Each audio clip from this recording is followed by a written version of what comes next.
خوش قسمتی نال جنازہ سنت دے مطابق ہو جائے. اللہ اکبر. بڑیاں حکمتاں نے جنازے اندر، بڑے فائدے نے جنازے اندر. نبی کریم صلی اللہ علیہ وسلم نے امت نو کچھ کم کرن دا حکم دیتا، انہاں اندر جنازے اندر شامل ہون دا بھی حکم دیتا کہ اپنے مسلمان بھائی دے جنازے اندر شامل ہویا کرو.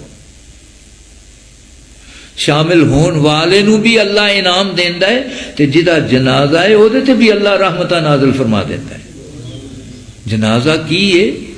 اللہ دی بارگاہ اندر ایک درخواست ہے، ایک گزارش ہے، ایک سفارش ہے کہ اللہ تو اپنے اس بندے نو یا باندی نو بلا لیا ہے، اگر ایدہ کوئی گناہ باقی رہ گیا ہے جدی اے معافی نہیں لے سکیا تے تو انہوں معاف کر دے. یہ درخواست کیتی جاندی ہے نا. حدیث اندر آندا ہے جس مسلمان دے جنازے اندر 40 مسلمان شامل ہو جان اللہ انہاں دی درخواست نو رد نہیں کرتا، اللہ معاف کر دیندا. شرط مسلمان ہون دی ہے، نہ مرن والا مشرک ہوئے نہ جنازے اندر شرکت کرن والے مشرک ہون. مرن والا بھی مسلمان ہوئے تے جنازہ پڑھن پڑھان والے بھی مسلمان ہون تے 40 اگر جمع ہو جان مسلمان تے اللہ درخواست قبول کر لیندا ہے، اللہ سفارش انہاں دی قبول فرما لیندا ہے.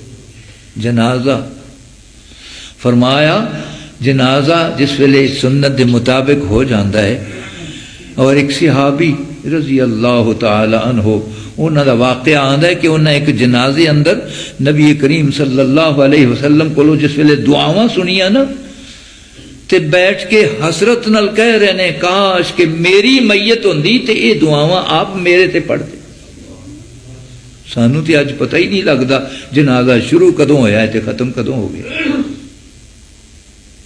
صحابی حسرت نال کہہ رہا ہے کاش کہ میری میت ہوندی، میرا جنازہ ہوندا اور یہ دعاواں میرے تے پڑھ دے رسول اللہ صلی اللہ علیہ وسلم.